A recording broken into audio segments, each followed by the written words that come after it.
Good morning student. आज हम जो है बेसिक कॉन्सेप्ट ऑफ केमिस्ट्री में लिमिटिंग रेजेंट पढ़ेंगे। लिमिटिंग रेजेंट की जरूरत क्यों है? जब किसी रिएक्शंस के अंदर जो है रिएक्शन बेस्ड कोई न्यूमेरिकल अगर आपको दिया जाता है और जिसमें प्रोडक्ट का वॉल्यूम, मास या फिर उसके नंबर ऑफ मोल अगर आपको बताने हैं और उस रिएक्शन में रिएक्टेंट के दो या दो से ज्यादा रिएक्टेंट अगर दे दिया जाए तो ऐसे सिचुएशन में जो है हमको जो है लिमिटिंग रेजेंट कॉन्सेप्ट को यूज करना होता है। देखो इसको समझो, इस बात को। लिमिटिंग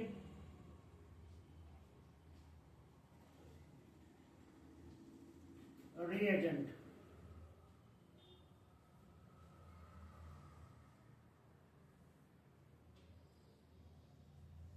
इसको शॉर्ट में आप एलआर बोलोगे। लिमिटिंग रेजेंट क्या है? हम एक छोटी सी स्टोरी बताते हैं, उस स्टोरी से हम समझोगे कि लिमिटिंग रेजेंट क्या है। ऐसे समझो कि लोग जो है अलग अलग स्टेट से या अलग अलग कर सकते हो जगहों से कोटा में लोग पढ़ने के लिए आते हैं। कोटा एक प्लेस है जहां पर जेई और नीट इस तरह के जो है रिलेटिव एग्जाम, कॉम्पिटिटिव एग्जाम के लिए लोग आते हैं। और उसी में एक पर्सन है जिसका नाम मोटा भाई है। अब ये समझो मोटा भाई भी जो है ये तैयारी करने के लिए यहाँ सपोज करो जेई की तैयारी करने के लिए आया हूँ। तो भाई बाहर से लोग जब इस कोटा ऐसे जगहों पर आएंगे तो यहाँ पर बहुत क्राउडिंग रहती है, आपको भी पता है, ये सारी बातें हैं। और फिर उसके बाद कोचिंग जाना, उतने दूर से आना, रूम भी बहुत दूर मिलता है। कुछ बच्चे क्या करते हैं कि खाना बनाने के झंझट से बचने के लिए जो है वो होटल का यूज करते हैं ताकि उनका टाइम बच जाए। तो मान लो मोटा भाई ने क्या किया कि तैयारी करते समय उसने जो है एक होटल किया अपने समय को बचाने के लिए। एक होटल में उसने अपनी खाने का जो है इवनिंग और मॉर्निंग में दोनों टाइम का अपना मान लो भोजन तय किया है। मोटा भाई ने जो भोजन यानी होटल में जो भोजन के लिए मीनू मिला उसे दो मीनू उसने चूज किया है। एक तो कह लो सकते हो कि वेजिटेबल और दाल की और साथ में रोटी। साथ में उसने ये दो तीन चीजें उसने फिक्स किया है। मॉर्निंग उसको वेजिटेबल मिलेगा, इवनिंग उसको दाल मिलेगा। ऐसा कह लो कि दाल उसको मॉर्निंग में मिलेगा तो इवनिंग में जो है उसको रोटी और सब्जी के साथ वो मिल रहा है। ठीक है, अब उसको क्या हुआ है कि बोला है कि भाई 10 रोटी मान लो उसको दिया जा रहा है, 10 रोटीज, कितने 10 पीस। और आपको दाल जो है वो सपोज करो 5 कटोरी है और ऐसे 5 कटोरी आपको जो वेजिटेबल भी है, ऐसे इसको ये समझ लो। समझ में आ रहा है? अब क्या हुआ कि उसको जो मीनू में उसको मिल रहा है भोजन के लिए, उसको इवनिंग टाइम में 10 रोटी 5 कटोरी दाल और मॉर्निंग में 10 रोटी 5 कटोरी सब्जी। वो कुछ इस तरह का है। लेकिन ये कंडीशन क्या रखा कि भाई आपको जो इवनिंग में है ना 7:30 पे आना है। तो मान लो उसकी क्लासेस, मोटा भाई की क्लासेस 7 बजे फिनिश होती है, वो 7:30 बजे तक अपने कोचिंग होती है, उसके बीच का डिस्टेंस 7:30 तक वो पहुंच जाता है। ये बातें चल रही होती है धीरे धीरे, इस तरह से उसका प्रोग्राम अपना जो शेड्यूल होता ना, इसी प्रकार से शेड्यूल टाइम टेबल को बनाया होता है मोटा भाई। एक दिन क्या होता है क्लास में कि मोटा भाई की जो क्लास है वो 7 o'clock की जगह पर 7:30 पे छूटता है। क्लासेस थोड़ी ज्यादा चली जाती है। जब वो 7:30 पहुंचते जब वो है वहां 7:30 सब जब होटल पहुंचता तो उसको बच जाता है वहां पर। अब 8 बजे पहुंचता, 8 बजे होटल वाला क्या बोलता, भाई अब जो हमारे आपसे मीनू तय हुआ था वो आपको नहीं दिया जा सकता है, मतलब उतने में उसमें से आपको रोटी तो 10 मिल जाएगी, लेकिन दाल आपको जो है जो 5 कटोरी हमसे बात हुई थी वो आपको 2 कटोरी ही मिलेगी या 3 कटोरी ही मिलेगी, ऐसा कुछ बोला उसने। बात सुना रे? अब 10 रोटी 2 कटोरी दाल अगर है तो देखो पहले उसको कितना मिल रहा था, 10 रोटी थी, 5 लीटर दाल थी, मतलब 10 रोटी जो है 5 रोटी की दाल के साथ आसानी से कंज्यूम हो जाए। लेकिन अब तो रोटी तो उतनी ही है, अब दाल कितनी है, 2 कटोरियां हो गई 5 की जगह पर। बताओ ये दाल और रोटी, इन दोनों में से कौन सा आइटम पहले कंज्यूम्ड हो जाएगा? दाल पहले कंज्यूम हो जाएगी, यानी रोटी बच जाएगी। बस जो चीज पहले कंज्यूम्ड हो रही है ना, वही आपका एलार्म होगा। बस यही बात आपको जानना है। जो कंज्यूम्ड हो गया, जो पहले खत्म हो गया, वही आपका क्या होगा, एलार्म होगा। और जो बच गया है, जैसे रोटी तो बच गई ना, यानी ब्रेड जो होगा वो आपका एक एक्सेस रिएजेंट की तरह से काम होगा। ऐसे ही किसी रिएक्शन के अंदर जो लिमिटिंग रिएजेंट होगा वो कंप्लीटली कंज्यूम्ड हो जाएगा, और एक बार लिमिटिंग रिएजेंट कंज्यूम्ड हो जाएगा ना, तो रिएक्शन वहीं पर रुक जाएगा। फिर आपको एक्सेस रिएजेंट जब बढ़ाओगे, लिमिटिंग रिएजेंट बढ़ाओगे, तो जो एक्सेस रिएजेंट बढ़ा है अगर उसको कंज्यूम करना है, पूरे रिएक्शन में कंज्यूम करना है, तो लिमिटिंग रिएजेंट को आपको और लेना पड़ेगा, तभी आपका एक्सेस रिएजेंट रिएक्शन में कंज्यूम्ड हो सकता है। क्या बात समझ में आती है? तो इसी बात को हम लोग लिख लेते हैं और फिर समझते हैं कि कैसे लिमिटिंग रिएजेंट आप अप्लाई करोगे वहां पर। लिखो,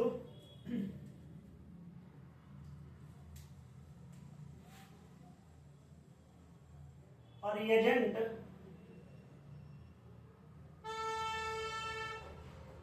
which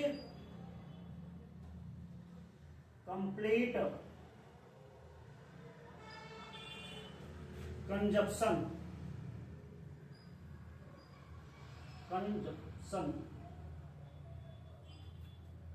during chemical reaction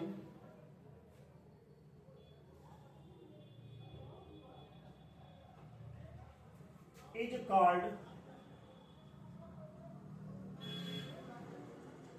limiting reagent। Example से समझो, रिएक्शन लिखो। जैसे हमने लिया N2 react with H2 to form ammonia, balancing reaction लिख लो। ये रिएक्शन से अब देखो, मान लो हमारे पास 5 मोल हमने नाइट्रोजन लिया और 10 मोल आप जो है आपने हाइड्रोजन लिया। क्या लिया? 10 मोल आपने हाइड्रोजन लिया। इस रिएक्शन की देखो, रिएक्शन से आप पहले देखो कि 1 मोल नाइट्रोजन के लिए हमको कितना, 3 मोल हाइड्रोजन चाहिए, तो 5 मोल के लिए कितना चाहिए, 15 मोल चाहिए हमको। हमारे पास है कितना, 10 मोल। तो रिएक्शन में कंज्यूम पहले कौन होगा, हाइड्रोजन। वेरी गुड, यानी हाइड्रोजन क्या होगा, जल्दी कंज्यूम। जो पहले कंज्यूम्ड होगा वही क्या होगा, लिमिटिंग रिएजेंट। यानी रिएक्शन में जो पहले खत्म हो जा रहा है, यानी इधर इन दोनों में नाइट्रोजन और हाइड्रोजन में हाइड्रोजन पहले कंज्यूम्ड हुआ, तो यही क्या होगा, आपका एलार्म हो जाएगा। और नाइट्रोजन जो है, जब ये आपका हाइड्रोजन रिएक्शन में कंज्यूम्ड हो जाएगा, तो जब आपके जो है 10 मोल कंज्यूम्ड हो जाएंगे, तभी आपका रिएक्शन क्या होगा, वहीं पर रुक जाएगा। अब और अगर रिएक्शन को आगे बढ़ाना है तो आपको हाइड्रोजन को और लेना पड़ेगा। अब कितना और लोगे, इस बात को डिस्कशन कर लो। देखो 1 मोल की अगर 3 है तो 5 मोल के 15 मोल, मतलब 5 मोल और लोगे तब इसके 5 मोल नाइट्रोजन के 5 मोल तब जाकर के कंज्यूम कर सकते हो। क्या बात समझ आती है? तो लिखो, species which earlier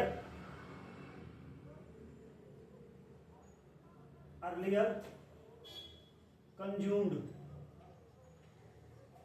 in a reaction is known as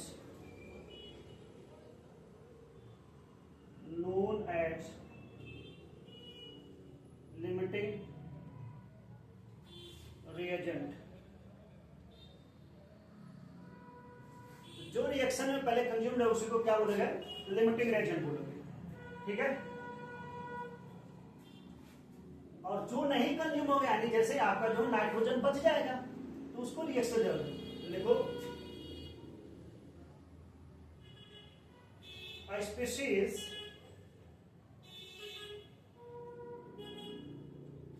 which are rest in a reactant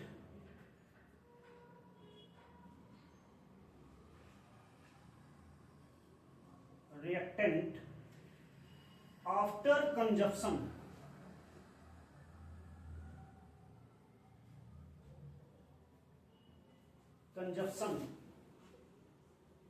of LR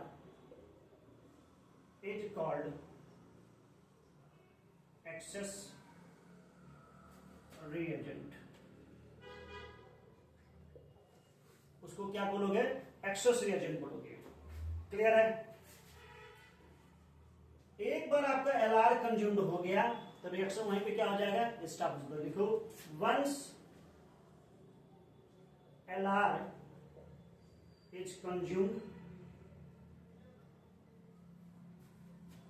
then reaction will be stopped. Reaction वहीं रुक जाएगा. Okay. However,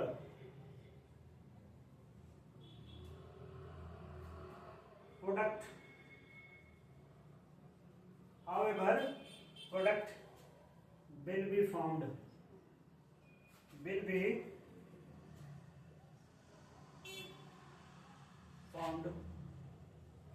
by limiting reagent.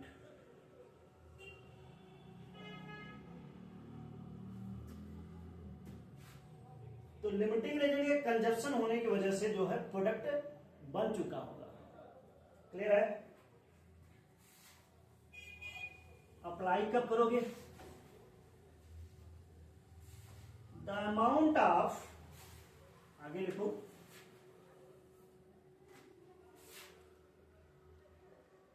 The amount of product, amount मतलब आप number of mole, volume,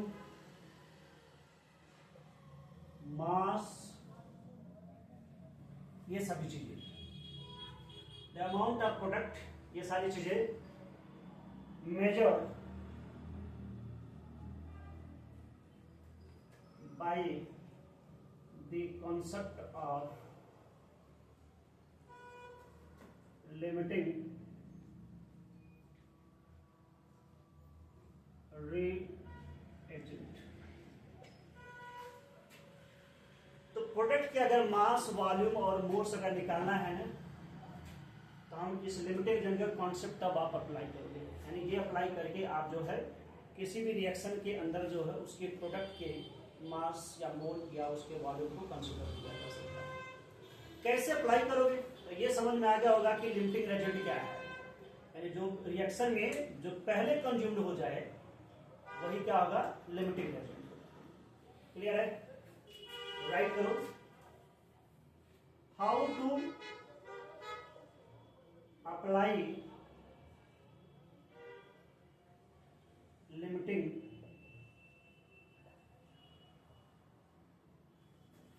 reagent. कैसे apply करोगे? तो पहले क्या करना है, जो भी डेटा आपको क्वेश्चन में दिया होगा उससे सभी के पहले आपको नंबर ऑफ मोल बदल लेना है. ठीक है? तो पहले फर्स्ट स्टेप लिखो. Step 1,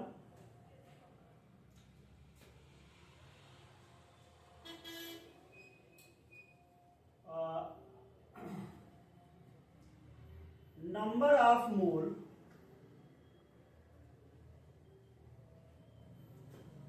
can be write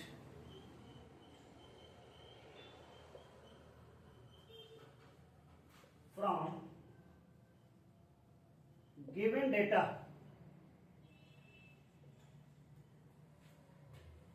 for reactant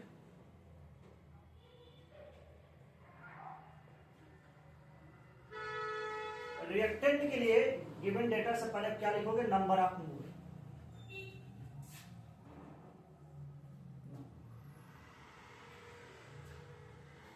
reaction we can write balance chemical reaction. आपको बैलेंस केमिकल रिएक्शन लिखना। जब भी आप रिएक्शन जब लिखोगे तो बैलेंस होना चाहिए सभी रिएक्शन। आपको रिएक्शन धीरे धीरे लिखना आ जाएगा आगे। हम जैसे देखो हमने लिखा N2 प्लस H2 और बना क्या? NH3। अब ये रिएक्शन आपको बन गया, तो ये रिएक्शन अप्लाई तभी आप करोगे जब ये रिएक्शन आपका बैलेंस हो जाएगा। ठीक है, आ जाएगा 3H2, यहाँ लिख दो 2, रिएक्शन बैलेंस। अब अप्लाई करना शुरू करोगे और रिएक्शन लिखने के बाद इनके जो भी क्वेश्चन के अंदर डेटा दिया गया था उस डेटा के बेसिस पे इन सब के मोल्स लिख डालोगे। नाइट्रोजन के कितने मोल्स हैं, मान लो मास में दिया तो उसको मोल में आप चेंज करोगे, वॉल्यूम दिया है तो भी उसको मोल्स में चेंज करोगे, और मोल में दिया तो फिर तो कोई बात ही नहीं है। बात समझ गया? तो सभी के number of mole of right करना पड़ेगा। मास दिया है तो मोल में चेंज करके लिखो, वॉल्यूम दिया है तो उसको मोल में चेंज करके लिखो, और अगर मोल दिया है तो फिर तो आपको कुछ करने की जरूरत नहीं है, फिर डायरेक्ट आप लिख सकते हो। ठीक है। पॉइंट नंबर 3, सभी के मोल को जो है इनके स्टोइकियोमेट्रिक कोएफिशिएंट से, जैसे ये जो डिजिट्स है किसी भी रिएक्टेंट के जो पहले नंबर जो लिखा होगा ना, जैसे यहाँ जो नंबर लिखा है, यहाँ जो नंबर लिखा होगा, इसको हम बोलते हैं स्टोइकियोमेट्रिक कोएफिशिएंट बोलते हैं। क्या बोलते हैं? Stoichiometric coefficient. तो इसी स्टोइकियोमेट्रिक कोएफिशिएंट से जो इनके नंबर ऑफ मोल होंगे उसमें क्या कर देना? डिवाइड। तो लिखो divided by stoichiometric coefficient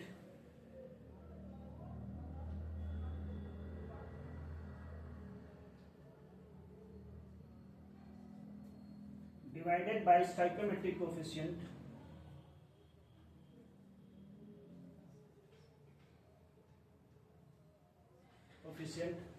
of each reactant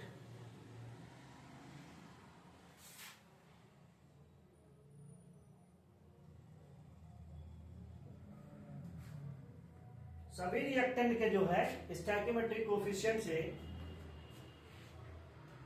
divided by stoichiometric coefficient of each reactant with number of mole. अतः इनके जो नंबर ऑफ मोल है और इनके जो इनके कोएफिशिएंट दिया गया है, इनके नंबर ऑफ मोल को उससे क्या कर देना? Divide. Fourth, least number of a reactant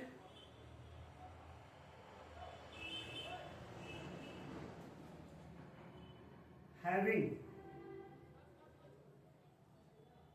least number of mole is considered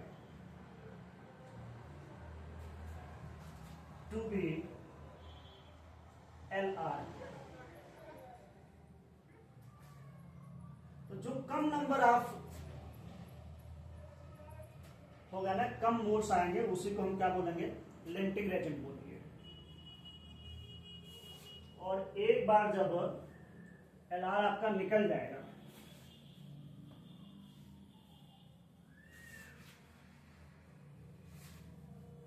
next point लिखो, when we have to measure the amount of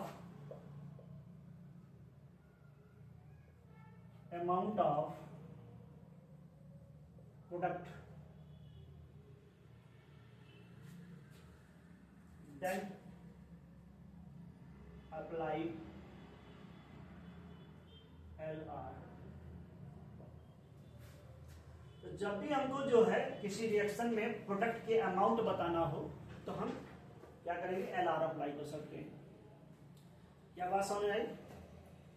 बस अब इसी स्टेप्स को आपको स्टेप रटना नहीं है, आप क्वेश्चंस देखो, आपको समझ में आ जाएगा कि कैसे कैलकुलेट करोगे। क्लियर है? क्वेश्चन लिखो, 15 moles of nitrogen is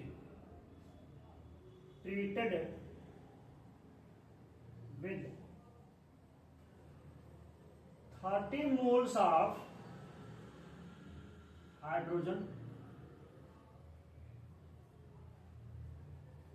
30 mole of hydrogen to form ammonia.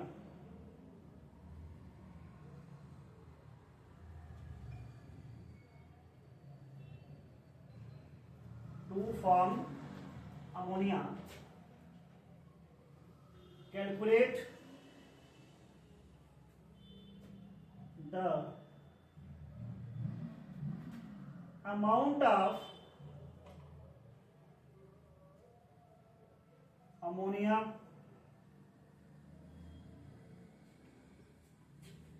formed in a reaction.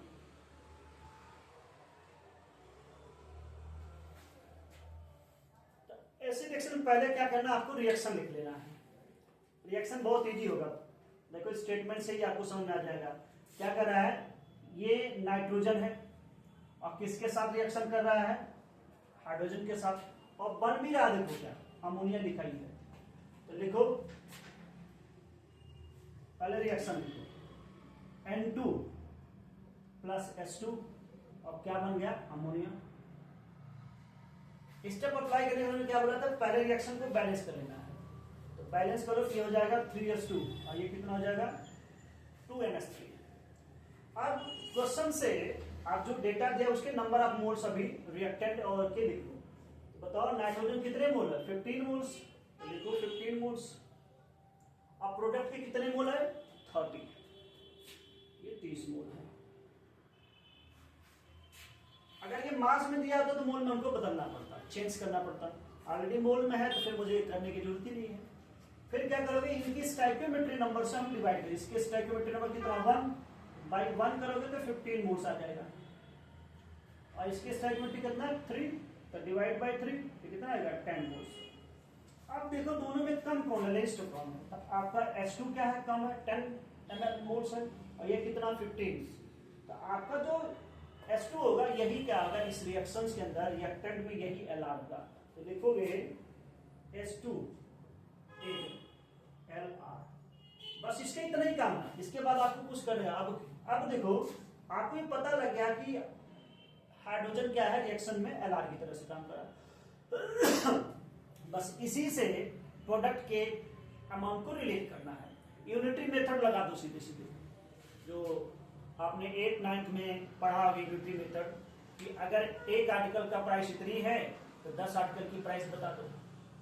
इस तरह के क्वेश्चंस आप लोग सॉल्व करते होंगे। तो यहां पर भी उसी तरह का कुछ कॉन्सेप्ट आपको लगाना है। तो सिंपली लिखोगे 1 मोल ऑफ हाइड्रोजन, यहां देखो 3 मोल्स है, लिखोगे 3 mole of hydrogen two gives 2 moles of ammonia. कितने मोल, 2 मोल अमोनिया के बन रहे हैं। अगर इसके 3 मोल से 2 मोल बन, बताओ इसके कितने मोल हमारे पास है, 30। तो 30 मोल के लिए क्या करोगे, 30 इंटू में 2/3, 10 टाइम्स मतलब 20 moles of ammonia formed। तो कितना बनेगा, 20 मोल ऑफ अमोनिया फॉर्म्ड। समझ में आया, नोट डाउन कर दो। इसी में हम लोग अगला क्वेश्चन करते हैं। नेक्स्ट लिखो।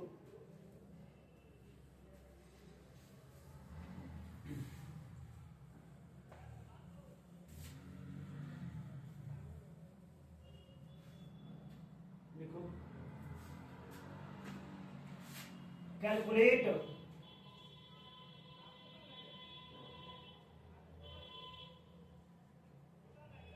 the mass of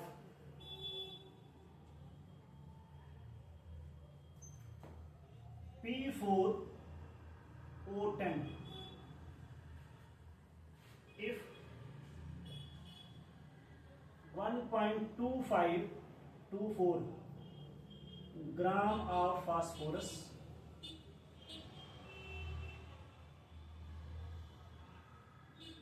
is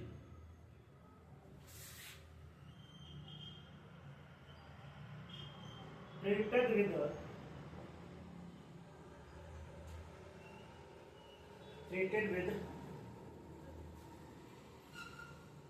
2.92 gram of oxygen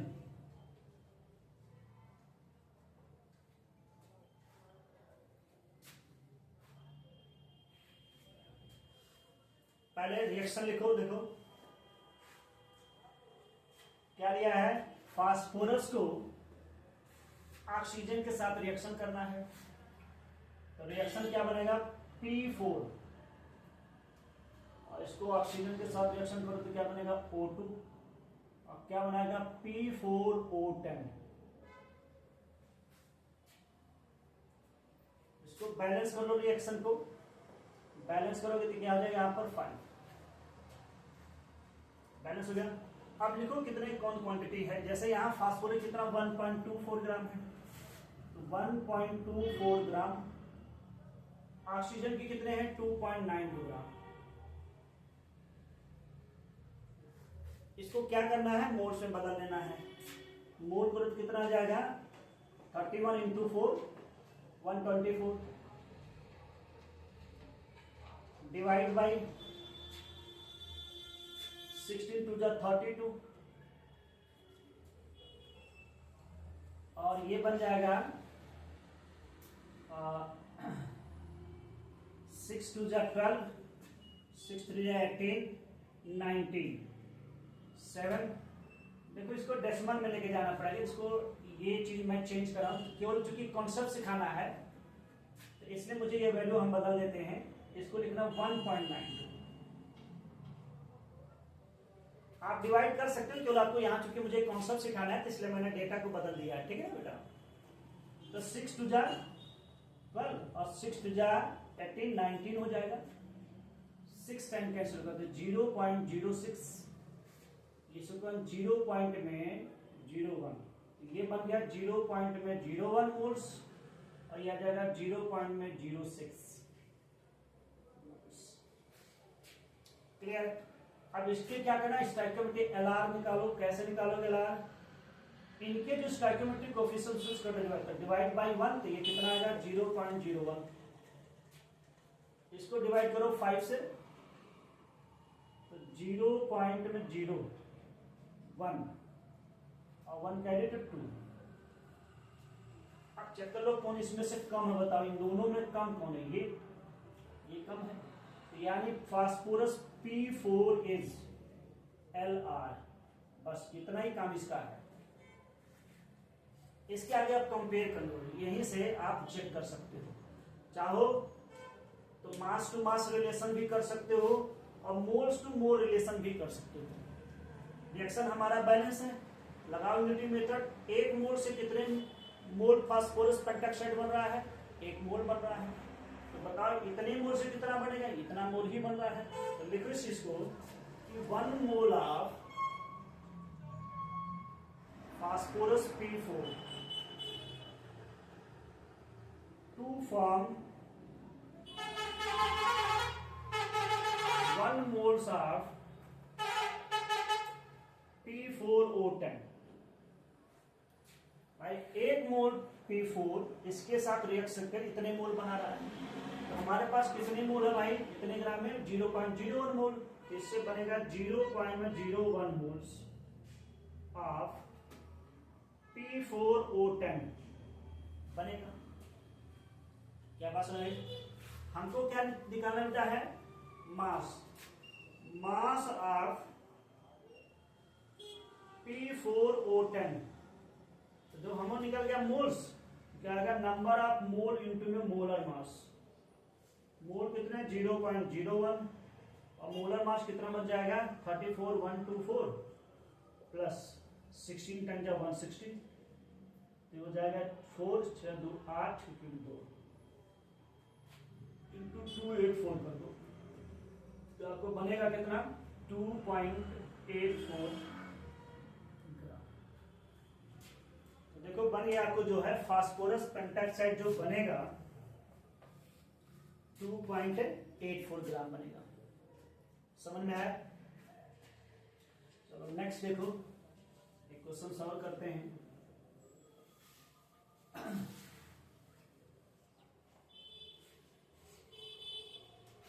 लिखो और रिएक्शन, एक आपको डीपीपी से दे देता हूं। लिखो और रिएक्शन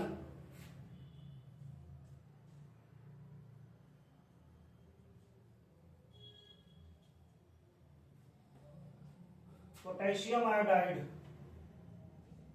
2Ki प्लस 22 HNO3, ठीक है, plus I2 gives 2HiO3 plus 2KiO3 plus 22 NO2 gas plus 10 H2O। ये रिएक्शन है। आगे लिखो, if 3 mole of potassium iodide and 2 moles of I2 are reacted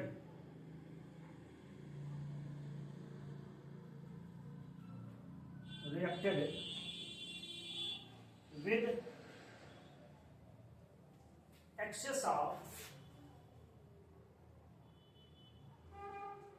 nitric acid, then calculate the volume of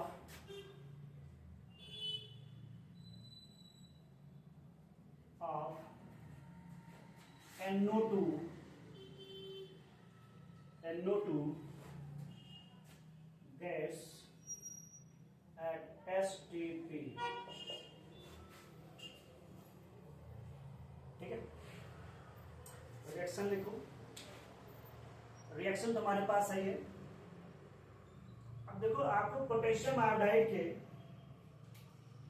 reaction यहां further लिख लो, 2Ki plus 22 HNO3 plus I2 gives 2HiO3 plus 2KiO3 plus 22 NO2 gas plus 10 H2O।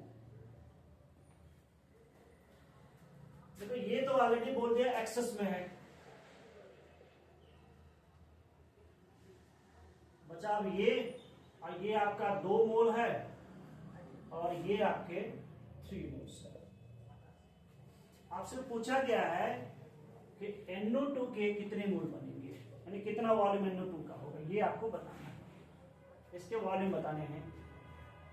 इन दोनों में आप LR का concept लगा लो, इसको करो divide by 2, कितना हो जाएगा 1.5, और इसके करोगे डिवाइड बाय 1, ये हो जाएगा 2 मोल्स। ठीक है ना बेटा, देख लो उतना ही है ना, 2 2 4, 2 224 आयोडाइड बैलिस्टिक। इन दोनों में कम कौन? यही होगा आपका LR। बस इसके 2 मोल से 22 मोल्स NO2 बन रहा है। बताओ इतने मोल से कितना बन जाएगा ये? लिखोगे 2 moles of potassium iodide 2 gives 22 moles of NO2 gas equal. अगर इतने मोल से इतना मोल NO2 गैस बन रहा है तो बताओ 3 मोल से कितना बनना चाहिए? तो देन 3 मोल से 22/2 इंटू में 3 बोलो होगा। इसको मल्टीप्लाई कर दो, ये हो जाएगा आपका 11, मतलब 33 moles of NO2 gas released. इतने मोल। और आपको चाहिए क्या? वॉल्यूम। तो वॉल्यूम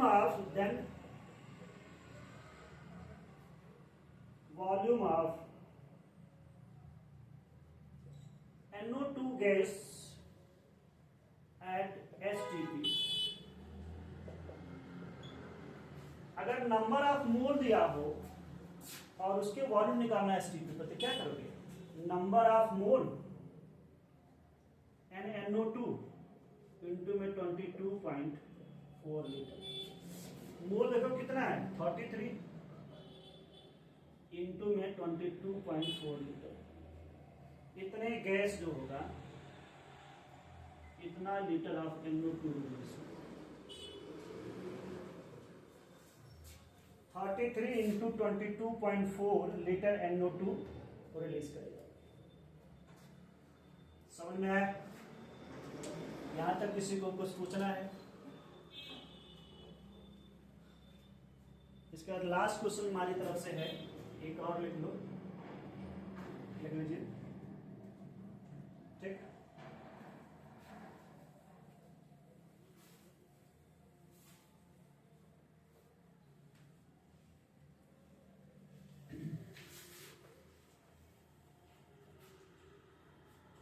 अगला क्वेश्चन लिखो।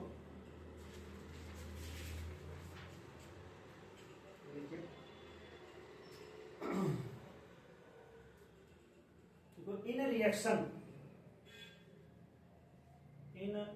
reaction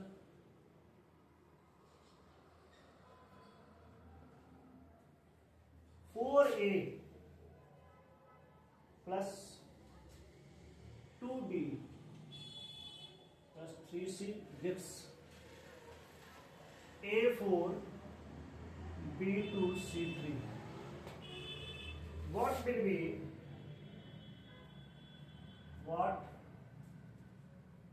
be the number of moles of product formed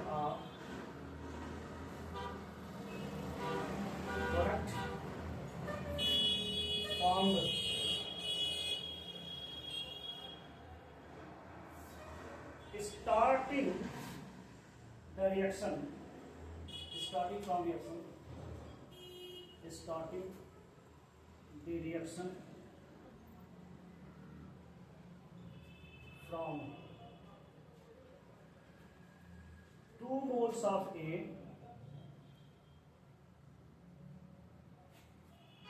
1.2 moles of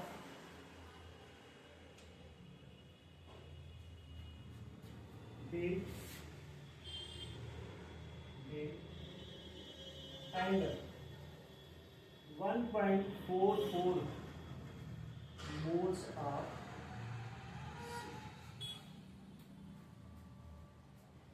ठीक है। रिएक्शन लिखो, आपको नंबर ऑफ मोल बताना है। रिएक्शन लिखो 4 mole of A, 2 moles of B और 3 moles of C gives A4B2C3। ठीक है ना? किसके कितने मोल दिए हैं? ए के देखो 2 मोल्स दिया है, बी के 1.2 मोल्स है और सी के 1.44 मोल्स है। इनके स्टोइकियोमेट्रिक को डिवाइड बाय 4, ये डिवाइड बाय 2, ये डिवाइड बाय 3, ये आ जाएगा 0.5, ये 0.6, 12 जगह 0.48 मोल्स। बताओ इन सब में सबसे कम कौन? ये, यानी यही बनेगा आपका एल आर। यहां लिखोगे सी इज एल आर। बस इसी से प्रोडक्ट को कंपेयर कर लो, कुछ करने की जरूरत ही नहीं पड़ेगा। लिखो 3 मोल सी जो है 1 मोल प्रोडक्ट बनाता है, यानी 3 moles of C formed 1 moles of A4B2C3। हमारे पास कितने मोल है? 0.48 मोल है ना, सॉरी 1.44 मोल है। तो ये जो वैल्यू है, गलती से आप ये मत, ये हमें केवल जो होता है लिमिटिंग एजेंट कंसीडर करने के लिए होता है। हम केवल उतना ही काम करोगे, जब लिमिटिंग एजेंट आपको पता लग जाए तो फिर ये आप जो है ये वैल्यू नहीं लिखोगे। कितना मोल लिया गया था? सी के 1.4, इससे कंपेयर करना है कि 3 मोल ऑफ सी से 1 मोल ऑफ A4B2C3 बन रहा है। तो फिर इतने मोल के लिए क्या करोगे बेटा? इतने मोल के लिए आपको हो जाएगा 1/3 इंटू 1.44, कैंसिल कर दो, 0.48 मोल्स ऑफ प्रोडक्ट फॉर्म।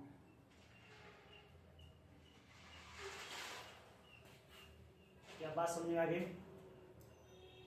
तो आज हम यहीं तक, कल इस पे हम 1-2 क्वेश्चन सॉल्व करेंगे और फिर हम स्टोइकियोमेट्री के कॉन्सेप्ट को सीखेंगे। डीपीपी से ढेर सारे क्वेश्चन करिए, वहां पे जो डाउट मिले उसको हमको भेजो, ग्रुप में भेज सकते हो या क्लास में भी डिस्कस कर सकते हो। ठीक है, फिर कल मिलते हैं इसी के साथ। यहीं पर क्लास को हम आज समाप्त करते हैं। जय हिंद।